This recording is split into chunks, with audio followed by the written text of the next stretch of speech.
Poinnya adalah, kenapa mereka berlomba mengejar itu semua? Karena ada janji yang disebutkan oleh Allah, derajatnya akan diangkat, dekat dengan Allah, dan rizkinya akan dijamin. Begitu rizki dapat, bukan cuma dunia, akhiratnya kebagian. Kalau para sahabat nggak mikirin dunia, Pak, dunia itu udah selesai. Maksud saya, mereka sudah paham, ini dapat, gak ada masalah. Yang mereka pikirkan akhirat. Makanya ketika dititipkan anaknya, investasi terbesarnya akhirat. Tapi Anda tahu nggak? Orang yang mendapatkan akhirat, udah otomatis dunianya dijamin. Itu rumusnya. Sederhana, jika akhirat dapat, dunia pasti akan dapat. Akhirnya apa yang terjadi? Orang-orang setelahnya, maka menyiapkanlah misi ini, ditempuh kemudian jalan ini, maka orang-orang sepeninggal Nabi, sahabat menyiapkan. Sahabat mewariskan, tabi'in mengikuti. Tabi'in mengikuti. Maka muncullah orang-orang hebat setelah zaman sahabat, untuk mengejar keutamaan dari Al-Quran ini, bagaimana caranya? Hidupnya bahkan suami sudah nggak ada, single parent, sendirian, harta terbatas. Berpikir bagaimana caranya, ya Allah, dunianya nyaman, akhirat dapat banyak pahala. Maka rumus pertama ditempuh. Imam Asy-Syafi'i punya seorang ibu. Begitu lahir kemudian tumbuh berkembang di Gaza, sekarang di Palestina, wafat ayahnya. Itu sendirian bu, single parent. Berjuang bagaimana cara mendapatkan ketenangan dalam rumahnya, plus mendapatkan pahala akhiratnya. Maka diputuskan anak saya mesti menjadi ulama. Jadi ulama. Maka dididik oleh beliau. Nih rumus cepatnya, perhatikan baik-baik. Dicari orang-orang yang hebat di masanya. Siapa ulama yang bisa mendidiknya? Dititipkan di situ. Begitu kemudian mau belajar, gendong. Sampai mendengar puncak ilmunya ada di Mekah pada saat itu. Maka berangkat beliau membawa anaknya ke Mekah. Jalan sampai dengan ke Mekah. Dititipkan di kalangan para ulama. Setelah tumbuh remaja, Imam Syafi'i diutus. Syafi'i, saya mendengar imam paling bagus sekarang perkembangan ilmu ada di Irak. Kamu berangkat ke Irak. Semua dilakukan untuk bisa menjadikan anaknya menjadi seorang alim. Apa yang terjadi? Ibunya berusaha, jadi ulama. Begitu kemudian tumbuh berkembang, jadi remaja, hafalannya kuat, siap menjadi seorang alim. Kata ibunya berangkat ke Irak, di sana sedang muncul perkembangan ilmu. Begitu berangkat ke Irak, teman-teman, apa yang terjadi? Setahun, 2 tahun, datang rombongan ulama Irak, berhaji ke Mekah. Ulama-ulama Irak datang ke Mekah berhaji. Begitu berhaji, yang disebut semua Syafi'i. Qala Muhammad bin Idris Syafi'i. Nyampe itu suara ke telinga ibunya saat di Mekah. Begitu mendengar, segera disusul. Itu siapa Syafi'i katanya? Siapa Syafi'i? Kata ulama-ulama Irak ini, dia adalah seorang anak muda yang luar biasa. Dia asalnya dari Mekah sini. Bahkan ibunya ada di Mekah katanya. Ibunya ada di Mekah. Saya dari Mekah sini. Sekarang sedang di Irak. Dia menjadi panutan ulama nomor 1 di Irak. Asy-Syafi'i. Bismillahirrahmanirrahim.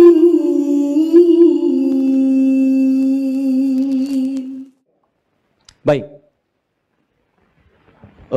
Saya harus terangkan dulu ini karena supaya sesuai dengan materi yang kita sampaikan ya. Minimal ada jawaban ketika Anda nanti pulang ya. Materinya apa? Amalan pasca sholat. Kesimpulannya apa? Puasa Rajab boleh. Karena hubungannya nggak ada gitu kan. Ya, saya agak cepat ya. Amalan pasca sholat. Subnya tentang ragam rizki dalam Al-Quran. Ragam rizki dalam Al-Quran dan Sunnah. Ya. Saya akan lebih lambat untuk menguraikan supaya mudah untuk dipahami. Hati-hati, pembahasan ini akan melahirkan rahasia besar yang tidak banyak orang mengetahuinya. Orang dulu sudah praktekkan dan berhasil, dan kita berharap mudah-mudahan Allah turunkan kepada kita juga ya. Perhatikan sini.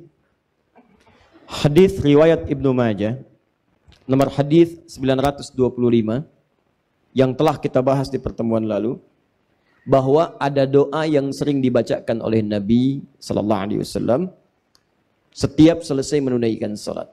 Doanya sangat singkat. Allahumma inni as'aluka ilman nafi'a wa rizqan thayyiba wa amalan taqabbala. Ya Allah, hamba mohon kepadamu, anugerahkan hamba ilmu yang bermanfaat, rizki yang terbaik, dan mohon terima amalan hamba ini. Kemudian ada rumus dalam Al-Quran, setiap doa kalau sudah dipanjatkan, maka mesti diikhtiarkan. Karena doa itu bersanding dengan ikhtiar. Mustahil Allah sekadar mengabulkan kalau tidak ada ikhtiar. Misal, saya telah contohkan Quran surah ketiga Ali Imran, ayat 35 sampai 37. Ibunda Maryam Hannah bermohon kepada Allah. Sejak mengandung. Ya Allah, mohon jadikan anak ini anak yang soleh, terjaga dari maksiat, dekat denganmu. Apakah cukup dengan berdoa? Tidak. Awas hati-hati. Ketika kemudian dilahirkan setelah berdoa itu, kemudian bertahap lahir, maka apa yang dikerjakan? Beliau ikhtiarkan doanya dengan ikhtiar yang luar biasa. Supaya anaknya soleh, dicari pengasuh yang soleh. Nabi Zakaria. Makanya saya sering katakan, kalau Anda pengen anaknya baik, maka cari guru-guru yang baik. Anak ingin pintar, cari guru yang pintar. Anak ingin pintar dan baik, maka cari guru yang pintar dan baik. Sekolahkan di tempat-tempat yang baik.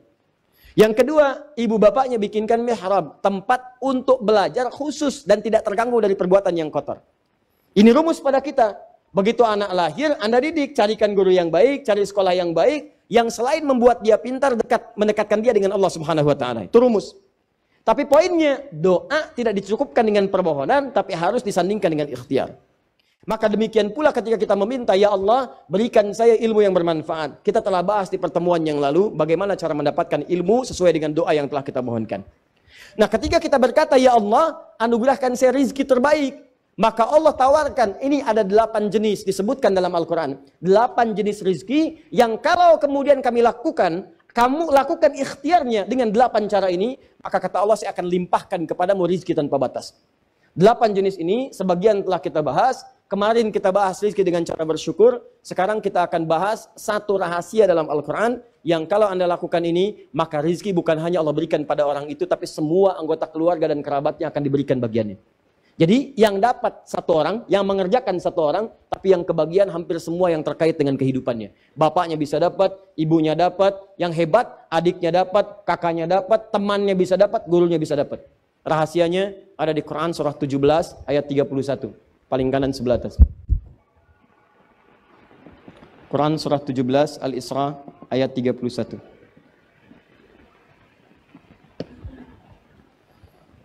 Saya turunkan ini. Ikhtiarnya. Quran surah, saya agak cepat ya, mohon maaf. Quran surah ke-35 ayat ke-28.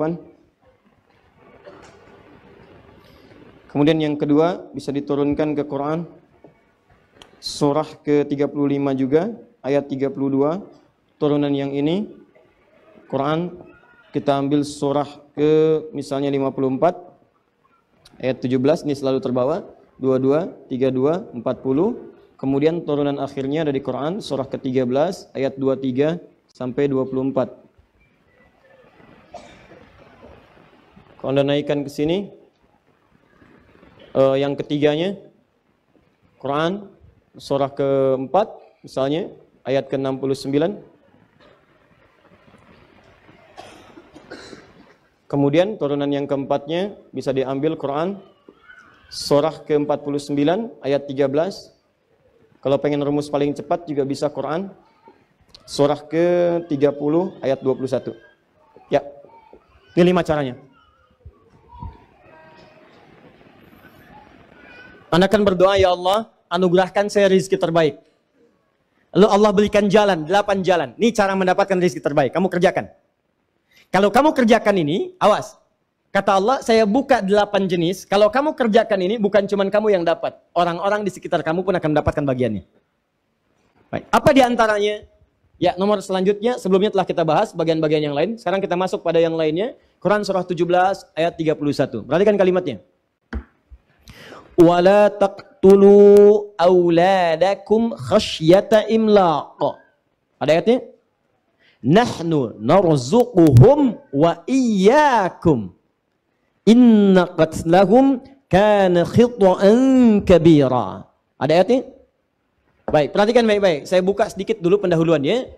Dulu zaman-zaman jahiliyah, bahkan bukan hanya di lingkaran Arab, sampai ke Eropa, sampai dengan lingkup sebagian besar dunia.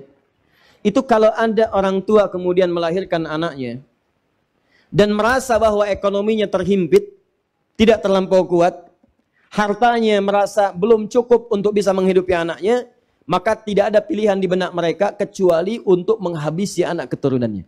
Bunuh. Ada yang dikubur, ada yang sengaja dibekap, intinya dihabisi, selesai. Ya. Jadi dia merasa, wah ini susah nih, saya aja hidup susah, bagaimana dengan anak ini? Ya, tapi anehnya kok pengen punya anak gitu kan? Baik, jadi sudah dia mendapatkan keturunan, keturunan itu kemudian dibunuh. Karena khawatir dia tidak akan mendapatkan jaminan rezeki yang baik di masa depan. Maka Allah tawarkan satu hal yang sangat luar biasa, dibuat dalam bentuk pernyataan yang sangat tegas, tapi isinya sangat mendalam. Perhatikan baik-baik. Kata Allah, lihat kalimatnya, wala taqtulu auladakum. Hai Muhammad sallallahu alaihi wasallam, sampaikan pada umatmu, sikap umatmu, sikap umat Islam, sifat hamba-hambaku yang beriman harus beda dengan mereka yang belum beriman. Mereka yang tidak beriman tidak yakin dengan qada dan qadar. Mereka yang belum beriman tidak tahu dengan caranya rezeki didapatkan. Mereka yang belum beriman tidak tahu caranya bagaimana cepat mendapatkan rezeki. Kamu yang sudah beriman mesti beda dengan mereka. Perlakukan anak-anak dengan baik, sayangi mereka dengan baik, rawat dengan baik.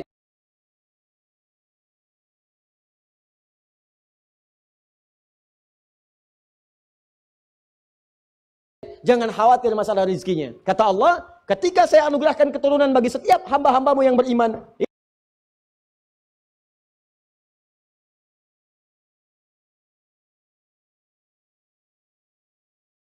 Lihat baik-baik kalimatnya. Ketika saya berikan satu nikmat pada hamba-hambaku yang beriman, mendapatkan keturunan, maka saya sudah jamin rezekinya dari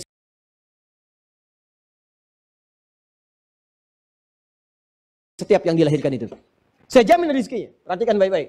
Kalau ada yang melahirkan dalam suasana bahkan ekonominya terasa kurang dan sebagainya, jangan khawatir, kata Allah, setiap makhluk gak mungkin hidup kecuali punya rezeki.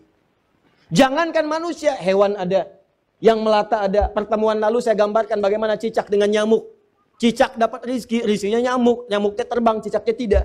Kan Allah hanya perintahkan kamu merayap walaupun di dinding, walaupun cuma diam-diam. Nyamuknya datang, bukan kamu yang mendatangi nyamuk. Silahkan cek. Cicak diam-diam datang seekor. Perintah Allah, kamu merayap, dia merayap, datang seekor nyamuk. Bukan cicak yang mendatangi nyamuk, nyamuknya diperintahkan oleh Allah datang ke cicak. Coba bayangkan. Datang seekor nyamuk, setelah itu silakan. Ayo tangkap. Ya. Apalagi manusia. Tapi yang paling menarik, bagi orang beriman Allah yakinkan. Perhatikan kalimatnya. Nahdu narzuquhum wa iyyakum. Kata Allah, saya buka satu rahasia. Saya berikan kesempatan, saya bahkan bukan sekedar memberikan rezeki kepada anak yang dilahirkan itu. Tapi saya akan berikan rezeki kepada mereka yang kamu pun akan mendapat bagian dari rezeki itu. Jadi ketika Allah berikan rezeki kepada anak-anak yang dilahirkan itu, yang hebat bapaknya kebagian dari situ. Ibunya dapat, kakaknya dapat, adiknya dapat, tetangganya dapat, gurunya dapat. Pertanyaannya, apa rezeki yang dimaksudkan sampai anaknya dapat, keluarga dan kerabatnya bisa ikut menikmatinya. Maka dirincilah kemudian di ayat-ayat yang lain. Ada rezeki yang Allah turunkan pada anak, orang tua dan kerabat bisa ikut mendapatinya. Pertanyaannya, bagaimana menyiapkan seorang anak atau dua orang anak atau semua anak yang Allah titipkan kepada kita sehingga dia mendapatkan rezeki yang dimaksudkan. Begitu dia dapat, orang tua dan kerabatnya ikut bisa menikmatinya dan hartanya halal dibenarkan oleh Allah Subhanahu wa taala. Maka sekarang jika Anda punya titipan dari Allah, ada anak-anak, ada cucu dan sebagainya, pertanyaannya bagaimana menyiapkan anak yang seperti ini? Maka pilihannya rinci ke ayat-ayat yang lainnya. 1. Quran surah ke-35 ayat ke-28. Kalau Anda ingin mudah mendapatkan rezeki, diantaranya bisa Allah turunkan lewat keturunan. Dia dapat, Anda mendapatkan bagiannya. Apa diantara cirinya? Yuk, Quran surah 35 ayat 28, paling kanan sebelah bawah. Saya langsung ke tengahnya, ke tengah ayatnya. Innama yakhshallaha min ibadihil ulama. Sungguh, di antara yang punya sifat khasyah. Khasyah itu maksudnya kedekatan yang sangat dengan Allah. Sehingga saking sangat dekatnya, takut kalau dinilai salah oleh Allah. Ya, awas. Khasyah itu kedekatan yang sangat dengan Allah, sehingga saking sangat dekatnya, takut kalau dinilai salah oleh Allah. Jadi kalau bicara, hati-hati. Takut yang keluar di lisannya itu keliru. Takut salah. Kalau bicara itu ditimbang-timbang dulu. Ini kafirnya diganti nggak kata-katanya ini? Ganti nggak gitu kan? Timbang-timbang dulu. Takutlah kalau saya ganti nanti jadi masalah gitu kan? Allah nggak suka dengan saya. Ya, timbang-timbang, ingat-ingat. Mustahil mengeluarkan fatwa yang kemudian bertentangan dengan hukum Allah. Jangankan itu, mau bicara saja, timbang-timbang dulu, takut kalau Allah nggak ridho, dilihat dulu gitu. Itu namanya khasyah. Mau sholat, takut terlambat. Jadi jangankan azan, sebelum azan dah siap-siap. Khasyah. Sehari baca Quran, dilihat, dipahami isinya. Lihat, takut. Kalau punya harta, takut Allah nggak ridha. Makanya dirinci. Bagaimana saja mengeluarkan harta yang disukai oleh Allah. Misal, kalau infak, bagaimana infaknya? Untuk keluarga seperti apa? Terus dirinci. Itu khasyah namanya. Nah, puncak khasyah itu akan didapatkan oleh satu golongan di luar para nabi dan rasul, namanya ulama. Kata Allah, innama yakhshallaha min ibadihil ulama. Sungguh yang punya sifat khasyah yang mendalam kepada Allah adalah kalangan ulama. Jadi kalau Anda pengen lihat ulama yang betul, bukan cuma pintar. Kalau yang hafal Quran dengan ayatnya, nomornya, halaman, pojok kanan atas, kiri bawah, agak ke tengah sedikit, banyak yang begitu. Banyak. Tapi apakah yang demikian dia punya kedekatan dengan Allah? Belum tentu. Demi Allah saya katakan belum tentu. Jangan fanatis, jangan banyak terpukul, lihat bagaimana kedekatannya dengan Allah. Punya sifat khasyah atau tidak, bagaimana ketakutannya, bagaimana ibadahnya. Jadi kalau Anda ingin mencari ulama yang betul, coba lihat bagaimana kedekatan dia dengan Allah Subhanahu wa taala. Di poinnya ulama. Bagaimana menjadi ulama ini? Kemudian diturunkan di Quran surah ke-58 ayat ke-11. Diturunkan di Quran surah ke-9 ayat 122. Dirinci di hadis riwayatnya Ibnu Majah nomor hadis 233. Rawinya adalah sahabat bernama Abu Darda. Inilah dia keutamaannya. Kemudian dicontohkan lewat seorang sahabat Nabi namanya Abbas. Dicontohkan oleh sahabat Nabi namanya Umar. Dicontohkan oleh sahabat Nabi namanya Amr. Dicontohkan oleh seorang perempuan sahabat Nabi, single parent, namanya Malikah.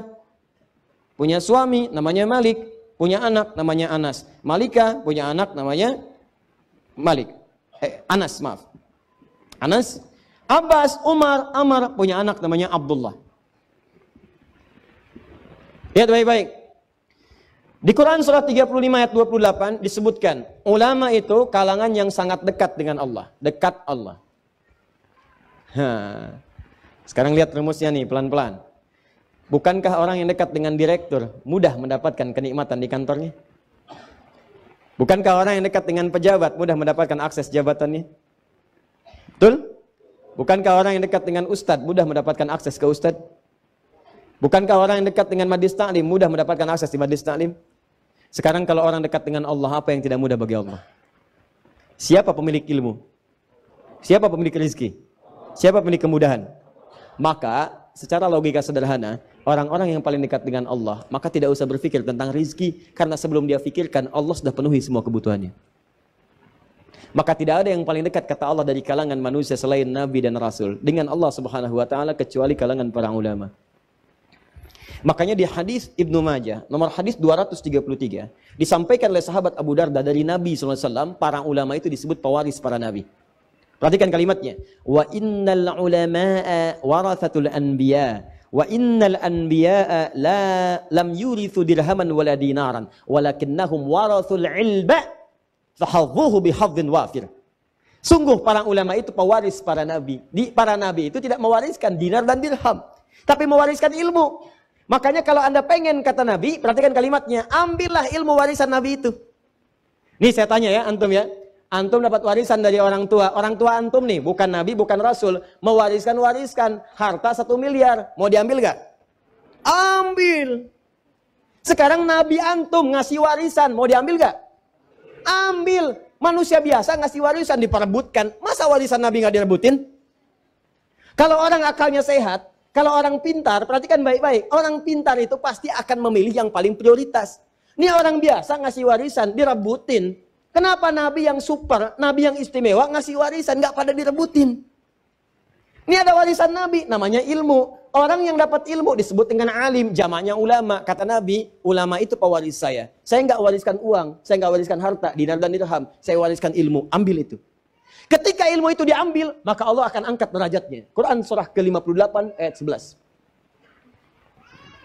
Yarfa'illahu alladhina amanu minkum walladhina utul ilma darajat. Allah akan angkat derajat orang-orang beriman plus Allah memberikan tambahan derajat pada orang-orang yang mendapatkan tambahan pengetahuan.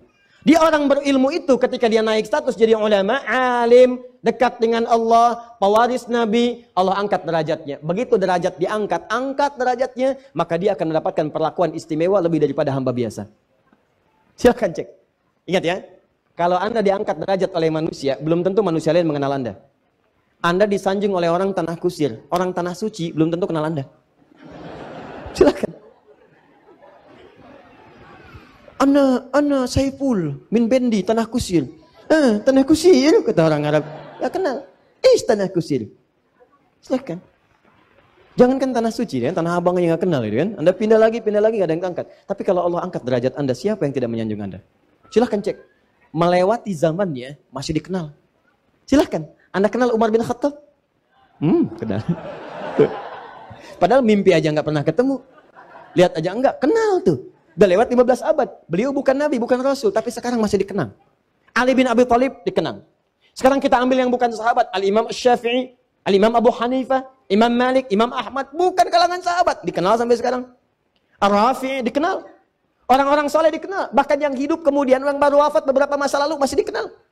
Syekh Utsaimin, Syekh Muhammad Nasiruddin Al-Albani misalnya dikenal. Profesor Wahbah Az-Zuhaili dikenal. Ya orang-orang mengetahuinya, diangkat oleh Allah. Kalau sudah diangkat, sudah nggak ada yang bisa menolaknya. Ya jangankan kawan, lawan pun menuliskannya. Tanyakan pada orang-orang di barat, tahu Umar nggak? Tahu. Mereka tahu tuh. Ibnu Sina, Al-Kindi, Al-Farabi, Al-Ghazali, Al-Khawarizmi, dan sebagainya dikenal oleh mereka. Bahkan karya mereka dijadikan rujukan di Eropa. Silakan cek Ibnu Sina, Avicenna, dipakai karyanya sekarang. Ibnu Rusdi jadikan rujukan sekarang. Siapa mereka? Orang-orang yang bukan sekedar mendekat kepada Allah lewat ibadahnya, tapi mereka disiapkan jadi ulama di masa depan. Rumus ini ketika turun ayat jadi sampaikan. Kemudian dipraktekkan bagaimana cara mengejarnya, maka para sahabat sebagian dari mereka menyiapkan keturunannya menjadi ulama di masa depan. Siapa di antara mereka? Ada yang laki-laki seperti Abbas paman Nabi, seperti Umar sahabat Nabi, seperti Amr bin As sahabat Nabi. Mereka menyiapkan anaknya, mesti ada di antara anak saya yang menjadi ulama yang dekat dengan Allah Subhanahu wa taala. Bahkan ada perempuan single parent namanya Malika. Suaminya sudah meninggal dunia. Begitu melihat peluang ini, langsung menyiapkan anaknya namanya Anas mesti dekat dengan Nabi sallallahu alaihi wasallam.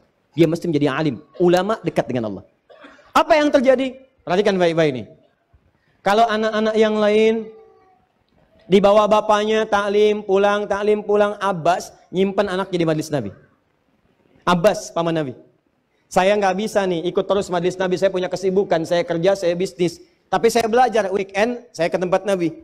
Apa yang terjadi? Nabi wafat, hafal 200 hadis. Bayangkan, paman Nabi, pengusaha, kaya, hartanya banyak, masih sempat datang ke taklim. Nabi meninggal, hafal 200 hadis. Paman Nabi. Antum paman Nabi bukan, sahabat Nabi bukan, tetangga Nabi bukan, kerabat Nabi bukan. Bayangkan, sibuk apa antum? Sekaya apa? Antum dengan Abbas masih kaya Abbas radhiyallahu taala anhu. Surga Abbas ada jaminan, antum belum ada. Abbas hafal 200 hadis, antum hafal berapa hadis? Enggak, coba kita renungkan itu teman-teman. Coba tanyakan kembali. Tapi yang paling dahsyat itu cara berpikirnya begini, saya cuma hafal 200 nih, saya hafal sedikit-sedikit, cuma sepekan datang, anak saya mesti lebih daripada saya. Dia harus mendapatkan yang lebih daripada saya. Bapaknya itu pengusaha, Pak, orang kaya. Tapi beliau mengerti anak saya akan dapat rezeki lebih cepat daripada saya. Dia dapat, saya dapat bagiannya. Perhatikan. Maka beliau investasikan anaknya Abdullah untuk ikut di majelis Nabi. Titipkan di majelis Nabi. Berangkat bapaknya, dia tetap belajar. Belajar. Nabi wafat, bapaknya hafal 200 hadis. Abbas, anaknya Abdullah hafal 2000 hadis. Dan usianya masih 13 tahun. Hafal 2000 hadis. Nah, rumusnya apa? Rumusnya dalam ilmu hadis, kalau ada seorang ayah, bahkan ibu, ya, perhatikan, orang tua mendidik anaknya sampai kemudian anaknya bagus, tahu hadis dan seterusnya, meriwayatkan, maka nama anaknya akan dihilangkan. Nama bapaknya disebutkan. Makanya ketika Abdullah anak laki-lakinya Abbas hafal hadis, diriwayatkan oleh orang setelahnya, maka Abdullahnya dihapus. Disebutkan inisialnya anak laki-laki. Diturunkan bapaknya. Bapaknya namanya Abbas. Anak laki-laki bahasa Arabnya Ibnu. Ibnun anak laki-laki. Maka dikenal Ibnu Abbas, Ibnu Abbas, Ibnu Abbas. Nama aslinya Abdullah. Abdullah bin Abbas. Bin itu singkatan dari Ibnun, disingkat bin. Bin itu anak laki-lakinya Abbas. Ibnu Abbas itu anak laki-lakinya Abbas. Nama aslinya Abdullah. Kenapa dihilangkan anak laki-lakinya, disebutkan bapaknya? Untuk menunjukkan kesan bahwa, perhatikan baik-baik, anaknya bisa seperti ini karena peran orang tuanya. Yang kedua, ingin menunjukkan isyarat, begitu hadis ini diriwayatkan, dipelajari oleh orang-orang, maka bukan cuma Abdullah yang dapat, bapaknya pun kebagian dapat dari pahala yang telah dapatkan anaknya. Bayangkan, bukan cuma dunia, rezeki akhiratnya pun dapat. Begitu anak yang dapat pahala, bapaknya kebagian di situ. Perhatikan baik-baik. Sekarang berapa banyak orang yang mengaji hadisnya Abdullah bin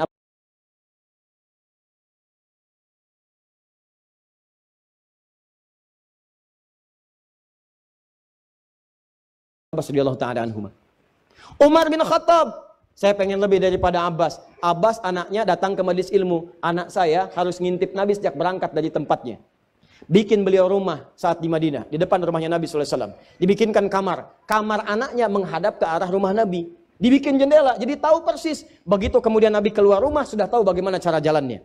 Cara nengoknya. Seperti apa kemudian Nabi bersikap sampai ke majelis ilmu. Makanya anaknya Umar lebih banyak hafal hadis dibandingkan anaknya Abbas. Anaknya Abbas hafal 2000 hadis, anaknya Umar 2800 hadis. Anaknya Amr, lihat Amr bin As, Abdullah bin Amr bin As.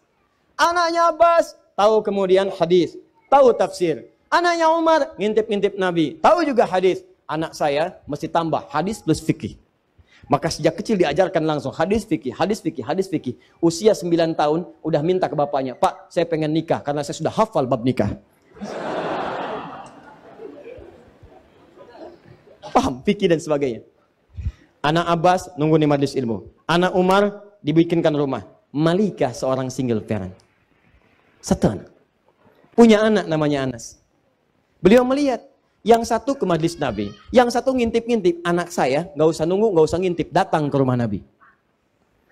Digandeng, dibawa, disampaikan. Ya Rasulullah, ini anak memang kelihatan masih kecil, tapi dia punya kemampuan kuat. Tolong jadikan pembantu Anda.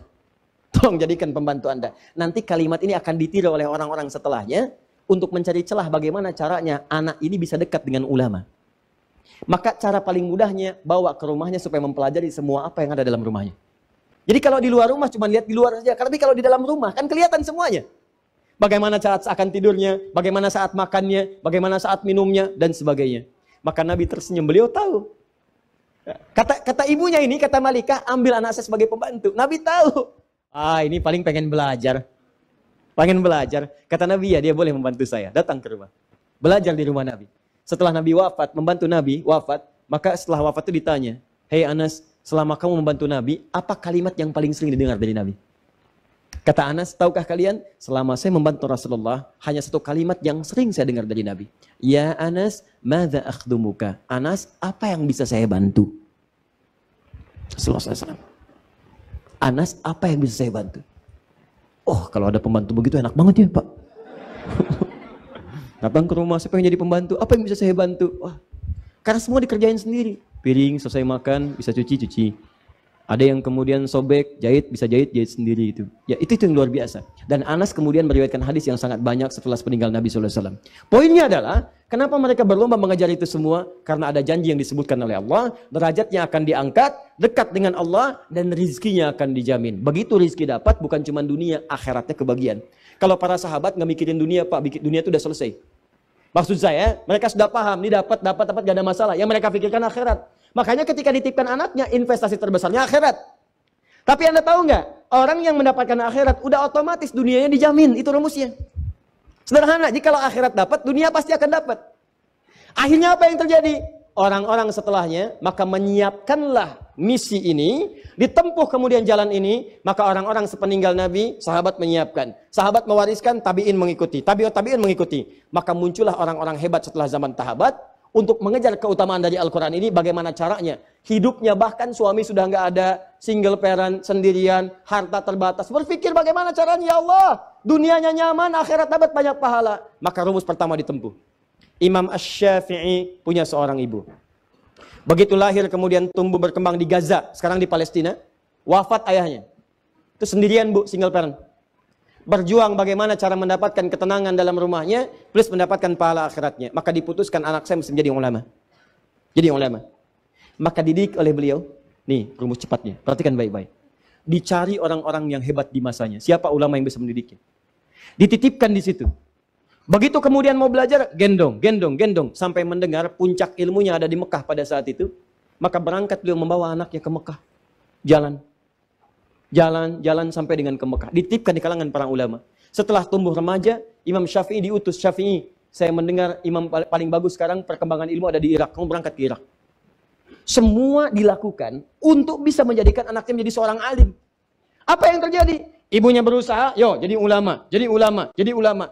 Begitu kemudian tumbuh berkembang, jadi remaja, hafalannya kuat, siap menjadi seorang alim. Kata ibunya berangkat ke Irak, di sana sedang muncul perkembangan ilmu.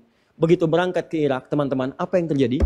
Setahun, 2 tahun, datang rombongan ulama Irak, berhaji ke Mekah. Ulama-ulama Irak datang ke Mekah berhaji. Begitu berhaji, yang disebut semua Syafi'i.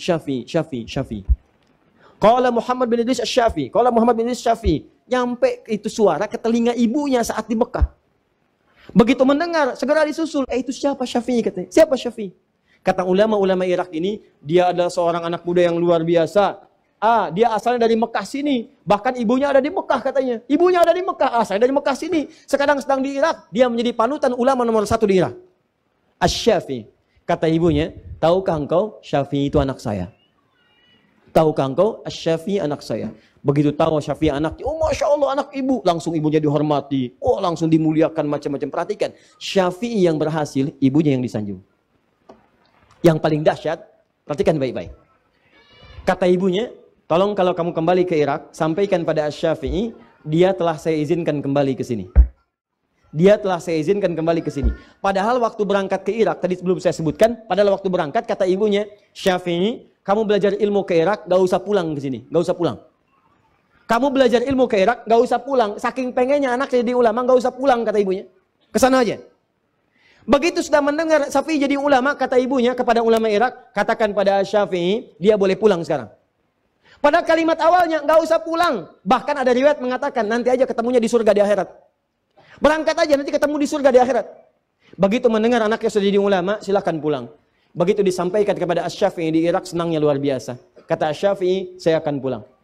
Begitu tahu akan pulang, mendengar guru besar akan pulang, semua orang-orang Irak itu menyiapkan bekal untuk ke Syafi'i. Ada yang ngasih unta, ngasih makanan, ngasih ini bekal, sampai terkumpul 100 ekor unta.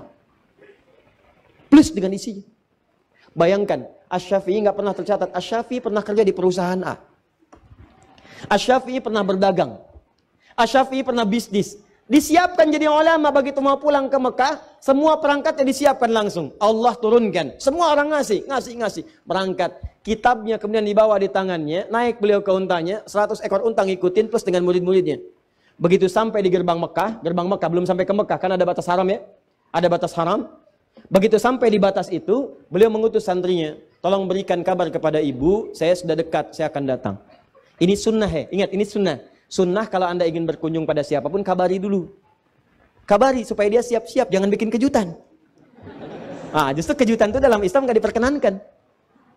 Oh, nggak pakai iya. Supaya orang itu nggak repot, tiba-tiba Anda datang, dia kan merasa nggak enak gitu.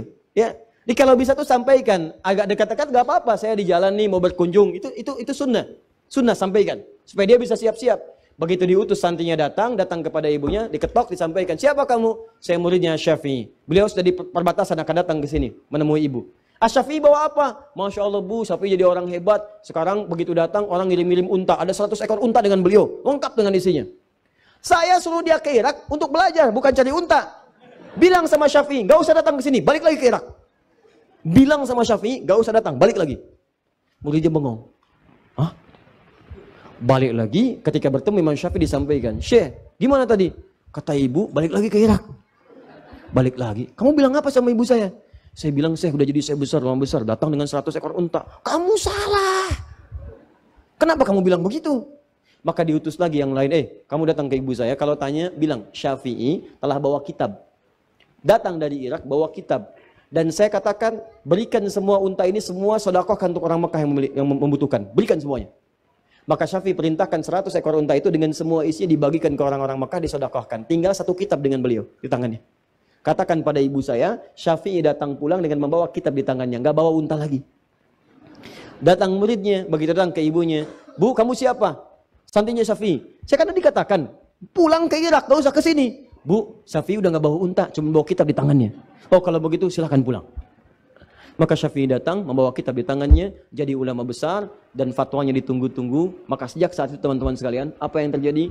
Ibunya sejahtera, kehidupannya pun tenang, dunianya nggak difikirkan, semuanya dijamin. Allah langsung yang jamin, sangat dekatnya dengan Allah. Mau makan, makanan sudah ada, semua ragamnya ada. Mau minum, jenis minuman sudah ada yang halal-halal. Mau berangkat, kendaraan sudah ada. Nggak pesan, tiba-tiba kendaraan datang. Bayangkan, akhiratnya dapat, dunianya dapat, dan hidupnya pas butuh ada, pas datang. Mau haji, jalan akses dibuka semua. Yang datang ulama besar, akses dibuka semua. Mau berangkat, pengawalan ada, nyaman, gak usah repot, gak usah macam-macam. Alim ulama. Begitu melihat demikian suksesnya ditiru oleh ibu yang lain. Ibunya ini adalah ibu seorang nanti, muridnya Asy-Syafi'i yang kelak jadi ulama besar juga. Lahir tahun 163 Hijrah. Ibunya ini juga single parent, punya seorang anak namanya Ahmad, punya bapak namanya Hambal, dikenal dengan Ahmad bin Hambal. Ahmad bin Hambal itu Imam Ahmad, muridnya Imam Asy-Syafi'i, yang kelak kemudian jadi ulama besar, hafal 1 juta hadis. Imam Ahmad. Sama. Itu jangan dikira ibunya itu kalau musim dingin malamnya, itu bu, masak air bu malam-malam. Single parent ibu bayangkan. Masak air, diangetin, anak diwuduin dulu. Begitu sudah wudu, digendong, diantar ke majelis ilmu. Ibunya nungguin di luar, selesai bawa lagi. Investasi itu begitu anaknya jadi, dewasa, senang semuanya. Bukan cuma anaknya, ibunya dapat, saudaranya dapat, kerabatnya dapat. Lihat sekarang. Perhatikan ketika seseorang menjadi alim ulama. Fokus, lihat baik-baik. Jangankan ulama lah, jadi ustadz aja. Begitu seorang jadi ustadz, lihat. Bukan cuma ustadznya yang ditunggu. Ibunya dicari tahu siapa ibunya. Siapa bapaknya.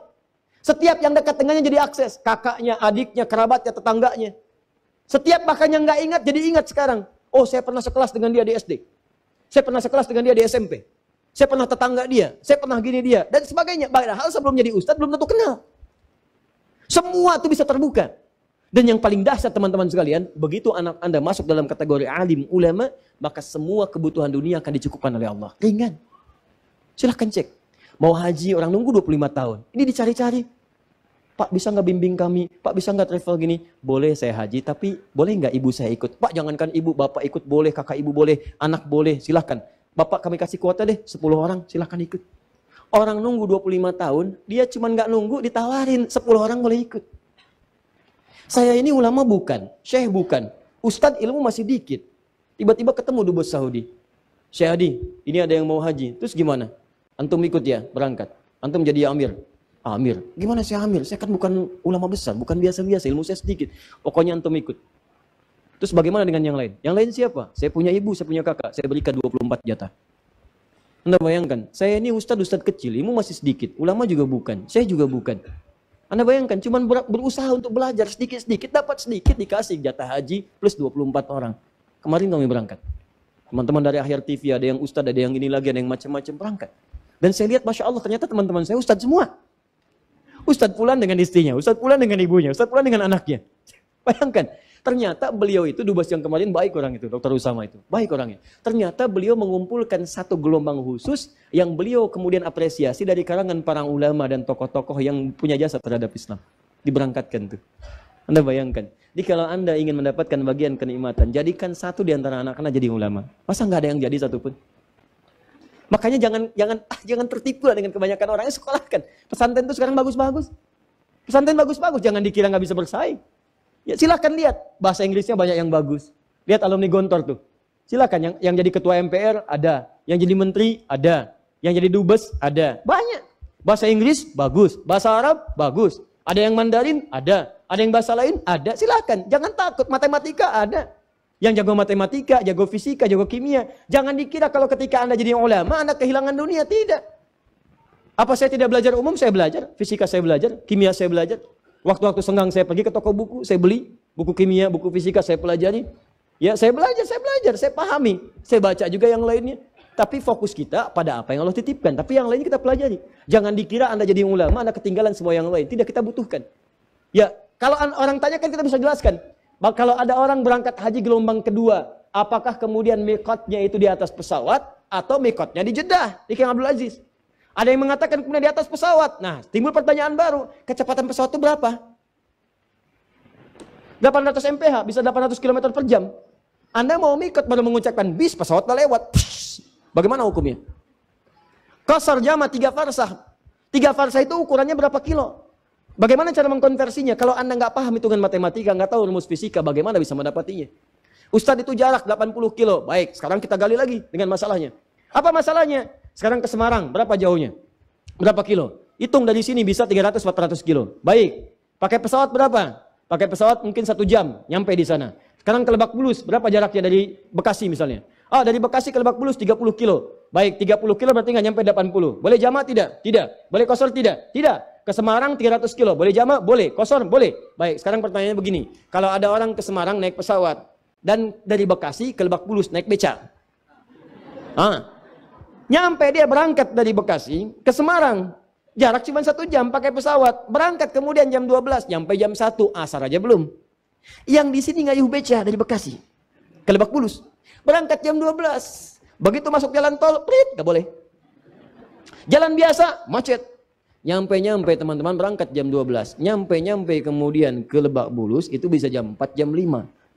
Pertanyaannya, di situ di mana berlakunya antara jamak dengan qashar? Apakah yang ke Semarang berlaku atau yang ke Lebak Bulus yang berlaku? Jadi bukan cuma hitungan jarak. Di jarak itu ada hambatan. Makanya di jarak rumus fisikanya S sama dengan V kali T. Ya, mencari V sama dengan S dibagi T. Mencari T sama dengan S dibagi V. Tapi di jarak itu juga ada rumus hambatan, ada tantangan, ada tekanan. Ya, awas hati-hati. Ada gayanya, ada gaya gesek, ada gaya gerak, ada hambatan, ada yang lainnya. Di gaya juga ada gaya lagi, ada rumus lagi. F1 sama dengan F2, F berbanding lurus dengan P. Ada semuanya. Ada rumusnya. Nih saya cek ya. Kalau ini ada lilin nih. Kasih api. Lilin kasih api. Kemudian ditutup dengan gelas. Maka api di lilin itu padam. Ini menunjukkan apa? Tidak ada oksigen. Bukan. Ini menunjukkan Anda nggak ada kerjaan. Kan bisa ditiup. Ngapain ditutup pakai gelas?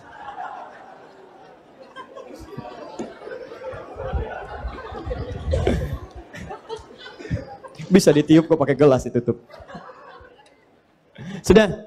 Nah, maka yang pertama, kalau Anda ingin mendapatkan rezeki yang tenang, maka jadikan satu di antara anak Anda jadi ulama. Umum juga boleh. Jadi dokter yang hafal Quran. Ya, ahli fisika yang hafal Quran. Boleh, banyak zaman Nabi. Kemudian setelah itu diwariskan. Ali bin Abi Thalib itu jagoan matematika, ahli matematika. Setelahnya ada Jabir bin Hayyan, ahli kimia. Ada ahli fisika, ada ahli matematika. Silahkan ahlinya, tapi jangan tinggalkan kemudian bagian-bagian keislamannya. Saya cepat. Kedua, kalau nggak bisa jadi ulama yang maksimal, jadikan ahli Quran. Minimal penghafal Quran. Coba lihat anak-anak. Ada Musa, ada Ahmad, ada Kamil, ya? Ada Rais yang kecil-kecil. Itu banyak anak-anak datang ke Bekasi, kemudian juga kita ngobrol-ngobrol. Antum tahu apa yang terjadi? Kemarin saat kami berangkat, ada Rais yang kecil, ada anak perempuan juga yang, mohon maaf, matanya mungkin nggak melihat, kata orang buta, tapi saya katakan, Masya Allah, matanya ditutup dari berbuat maksiat dari sejak kecil. Matanya dihambat dari maksiat dari sejak kecil. Anda bayangkan teman-teman, yang hafal Quran anaknya, yang ikut haji, bapaknya ikut, ibunya ikut, gurunya ikut, temannya ikut, yang hafal Quran cuma anaknya. Masa iya dari anak-anak antum nggak ada yang hafal Quran? Anak 1 belum hafal, anak 2 belum hafal, anak 3 belum hafal, 5 anak nggak ada yang hafal. Kenapa nggak diinvestasikan 1 anak aja hafal Quran? Demi Allah saya katakan, anak Anda usia 6 tahun, hafal 30 juz. Begitu hafal 30 juz, kakaknya yang 16 tahun, bapaknya yang 40 tahun, istri yang 34 tahun, adiknya yang 5 tahun, ikut semua mendapatkan keutamaannya. Ahli Quran. 3, kalau belum sanggup ke sini, didik menjadi soleh. Ayo soleh. Siapkan seperti Maryam. Maryam disekolahkan di tempat yang baik, bimbingannya baik. Ketika anak itu didik menjadi anak yang saleh, dekat dengan Allah, rajin ibadah, sering ke masjid, sering baca Quran, walaupun belum hafal. Demi Allah saya katakan, jangankan orang lain, tetangga itu akan menyebut memuliakan bapaknya, memuliakan ibunya. Tidak pernah anaknya disebut kecuali bapaknya mendapatkan bagiannya. Begitu anaknya masuk, anaknya namanya Ahmad, bapaknya Asep. Tuh lihat tuh anaknya Pak Asep, bukan Ahmadnya, Pak Asep yang disebut.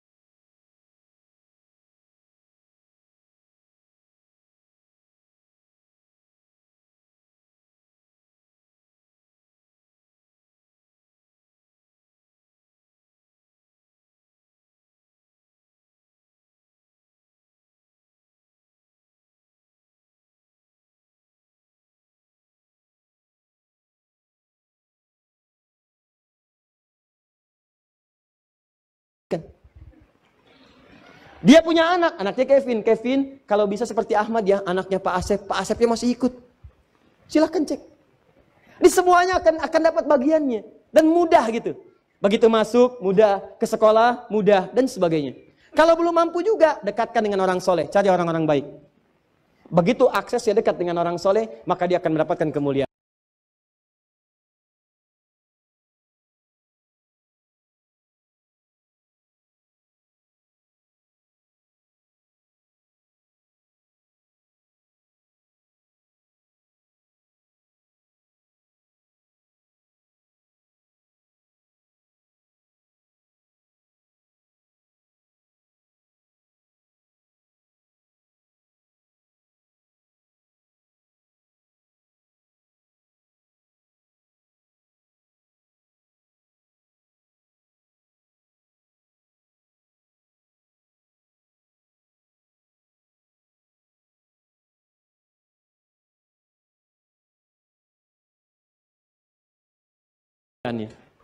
Terakhir, kalau belum dapat juga pengen cara cepat, cari menantu yang soleh. Quran surah 30 ayat 21. Ini rumus dari Nabi. Makanya antum yang belum nikah, jadi pada soleh. Jadi ulama, antum akan dicari. Ya, jadi ahli Quran, dia orang-orang baik. Karena rumus Nabinya sederhana. Jika Anda kedatangan seorang pemuda yang dekat dengan Allah, maka jangan sia-siakan dia. Cepat, karena tidak mudah lagi menemukannya. Makanya saya senang sekali orang-orang sekarang, Masya Allah, itu sangat bagus-bagus. Dalam menyeleksi itu sekarang ukurannya Al-Quran, ukurannya ke masjid. Ya kan pernah datang ada yang ke rumahnya, anaknya luar biasa perempuannya, cantik, bagus. Dan bapaknya bagus sekali seleksinya, pakai Quran. Datang orang pertama, Pak, saya berminat, ini ingin begini-begini. Ya, nah bagus. Namanya siapa? Saya Anas, Pak. Baca surat An-Nas. Baca. Bagus, bagus.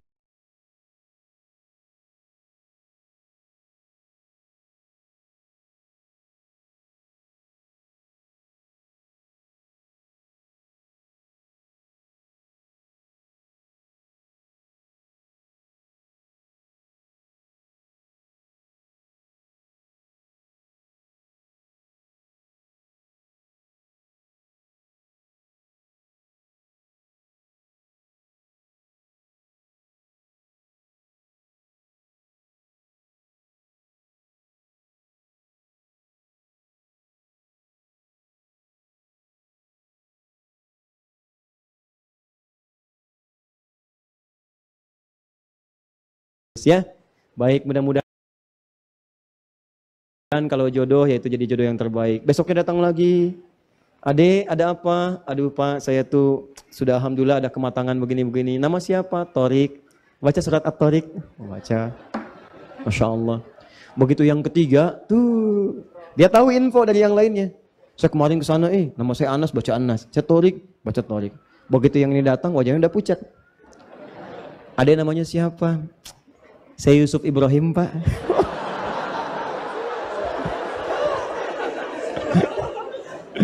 Aduh. Udah harapan tipis tuh kan. Oh, kalau begitu baca. Oh, sebentar, Pak, sebelum disuruh baca, tapi panggilan sehari-hari kulhu.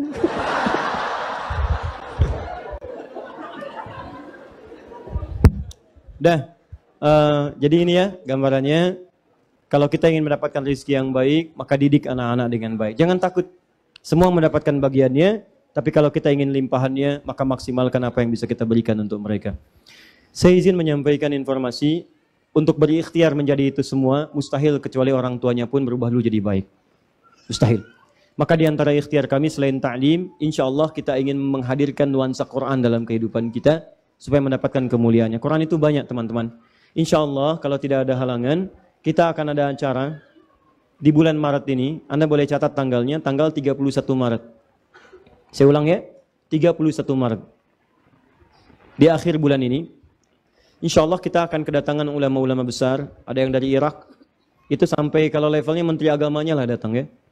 Menteri agamanya di Irak, kemudian ada tokoh-tokoh, ada rektor, kampus paling populer di Irak, bahkan sampai sekarang, itu banyak menghasilkan ulama di sana. Banyak, namanya Jami Abu Hanifah.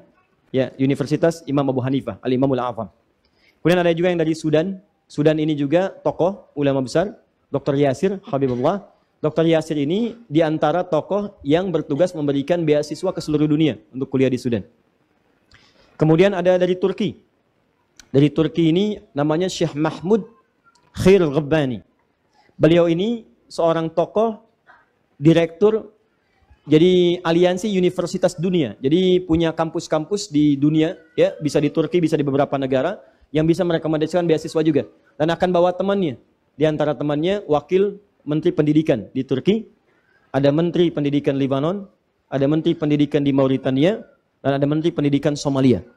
Nah, juga insya Allah waktunya memungkinkan juga akan datang. Kemudian juga ada beberapa utusan-utusan yang lain, nanti mereka akan kumpul. Di hari itu, insya Allah kita akan perkenalkan tentang metode at-taisir, ya, dalam menghafal Quran, 30 hari hafal Quran, juga bisa menjadikan Quran sebagai pedoman kehidupan.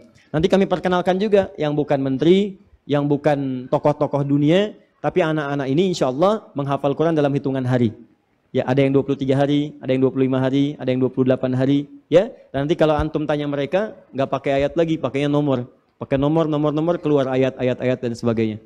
Nanti kita launchingkan at-taisir dengan mushafnya, dengan bukunya, plus murajaahnya. Dia ada 3 paket di dalamnya, tanggalnya 31 Maret. Kita sedang lihat tempat yang memungkinkan, ini khusus untuk Quran, tidak ada agenda-agenda yang lain. Jadi hanya untuk Quran saja. Maksud saya, kita ingin hadirkan suasana Quran dalam kehidupan, bagaimana Quran jadi pedoman, bukan cuma dihafalkan. Kalau menghafal banyak di tempat-tempat yang lain. Kita jadikan bagaimana Quran mudah dihadirkan dan bisa menjadi pedoman dalam kehidupan. Jadi kalau Anda memandang ayat Qurannya membimbing pandangan kita, ini yang dilihat, ini yang nggak boleh dilihat, dan sebagainya, sampai ke ujung kaki. Tanggalnya 31 Maret, Alhamdulillah kemarin ada berita di Istiqlal, kita bisa mendapatkan tempat, tapi suratnya sedang disiapkan. Kalau dapat, mungkin akan di Istiqlal. Kalau tidak dapat, nanti ada tempat yang sedang kita siapkan juga sebagai alternatif bagian yang terakhir. Tapi sudah fix itu ya, insya Allah. Kemudian yang kedua, ada berita baik, mereka itu akan memberikan kuota beasiswa. Ya insya Allah, di Irak saya diperkenankan cukup banyak, ya tanpa batasan silahkan diberikan berapa. Ada ikhwan, ada akhwat, tempatnya tenang, bukan tempat-tempat konflik ya. Itu tempatnya tenang, bagus, beasiswanya sebulan dapat $100, tiap tahun bisa pulang. Ya itu cukup bagus. Di Turki juga nanti kampus-kampusnya bebas milih. Di sana ada, di Sudan 20 ya sampai dengan 40 kuota kita diberikan. Kampusnya bebas dimasuki, ada kampus, ada kedokteran Islami, ada arsitek Islami, ada dirasat Islamia dan sebagainya. Di Mauritania saya boleh bebas milih di kampus mana ingin diberikan, dan juga di Lebanon juga nanti akan diberikan ya. Jadi nanti kita akan adakan tes. Tesnya tolong ini tanggal 23 Maret. 23 Maret. Seharusnya kemarin Jumat sudah disampaikan, tapi mungkin baru bisa diupload syaratnya sekitar hari Ahad atau Senin besok ya di media Akhyar.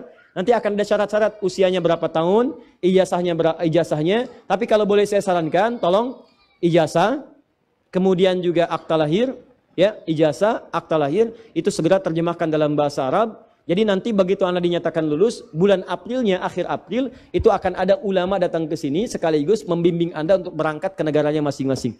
Ya, nanti akan langsung dipandu oleh ulamanya langsung berangkat ke sana. Karena kampus yang diberikan kepada kami itu bukan kampus belajar standar seperti yang teman-teman lain dapat beasiswa. Misalnya ada yang ke Al-Azhar, ada yang ke tempat lain, bukan belajar biasa. Tapi kampus ini akan didampingi langsung oleh ulamanya, dibimbing langsung jadi ulama. Bukan belajar biasa. Jadi kalau dia nggak masuk kategorinya langsung dipulangkan. Ya, di kalau nanti siapkan tanggal 23 Maret tesnya. Ingat tesnya, insya Allah di Bekasi diadakannya, akan diumumkan tes. Boleh ada akhwat, ada ikhwan. Nanti kami akan klasifikasikan. Ada ikhwannya, ada akhwatnya. Ya, semoga anak-anak atau cucu Bapak Ibu sekalian bisa tergabung di dalamnya. Dan semua akan disupervisi oleh saya pribadi dan semua biaya akan kami tanggung insya Allah. Ya, biayanya akan kami tanggung. Jadi kalau ada biaya, orang tua nggak usah berpikir, nanti kami yang insya Allah akan siapkan bagaimana anak-anak itu mendapatkan pendidikan yang terbaiknya. Terakhir, bagian yang ketiga, Mushaf At-Taisir kita terus cetak ya sedapat apa yang kita mampu dan kita bisa, dan itu tidak diperjualbelikan karena saya tidak mau berniaga dengan ayat-ayat Al-Quran. Itu insya Allah akan diwakafkan. Kalau Anda pengen ikutan wakaf, silahkan, kami telah sampaikan sarananya. Itu akan dicetak, itu akan dibagikan. Kalau Anda ke Bekasi, Anda dapat langsung dari sana. Saya ada taklim, saya bawa semampu, kita bisa mampu. Sekarang ada 500 ya, yang kira-kira bisa dibagi, silahkan dengan rapi. Yang belum dapat jangan khawatir, setiap ada taklim kita sampaikan. Berita baiknya, sekarang sudah ada Akhyar Store. Buka aplikasi, masuk Play Store, di Android ada Quantum Akhyar Store. Yang warna biru ya. Yang ada keranjangnya. Ya, Quantum Akhyar Store. Di sini nanti ada informasi seputar buku-buku. Nanti sebentar lagi akan dimasukin tentang wakaf, pengiriman At-Taisir dan MZN. Sebentar lagi akan masuk. Karena kita baru dapat persetujuan kemarin dari salah satu jasa pengiriman, saya nggak usah sebutkan namanya. Jadi kita sudah sepakat mereka akan fasilitasi, akan mengirimkan khusus ya bagian mushaf at-taisir tanpa dibanting. Jadi akan diperlakukan istighfarnya. Sudah siap akan masukkan ke sini, nanti akan dikirim. Jadi Anda jangan khawatir yang di Kupang, yang di Banjarmasin, di balik papan, di depan papan dan sebagainya, nanti kita kirimkan ya. Nanti kita cetak, kita kirimkan. Insyaallah. Anda tinggal masukkan Android, kemudian ini di-download, ya bukan di-upload, di-download ya. Jadi keluar. Download ya. Dan diinstal. Kemudian install dulu, download. Kemudian nanti silakanlah begitulah ya kira-kira. Ya, kurang lebih demikian.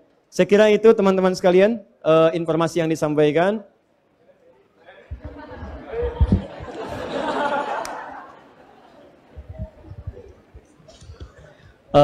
Saya tepati janji satu ini saja ya. Saya tepati janji satu ini saya bacakan. Yang paling duluan mohon maaf. Setelah ini saya tutup. Siapa yang paling jauh? Dari mana? Masya Allah, Kalimantan Timur. Semoga Allah berikan pahala yang melimpah ya. Dan nanti tolong diprioritaskan yang jauh ya. Ada yang dari Jogja, dari Kalimantan, tolong mushafnya diberikan. Masya Allah ya, saya kenal ibu insya Allah. Dengan yang Kalimantan, itu orang pertama yang diberikan mushaf at-taisir ya. Semoga Allah muliakan antum ya dan menunjukkan kepada jalan yang lurus ya. Subhanakallahumma bihamdika asyhadu an la ilaha illa anta astaghfiruka wa atubu ilaik wa akhiru da'wana alhamdulillahi rabbil alamin. Assalamualaikum warahmatullahi wabarakatuh.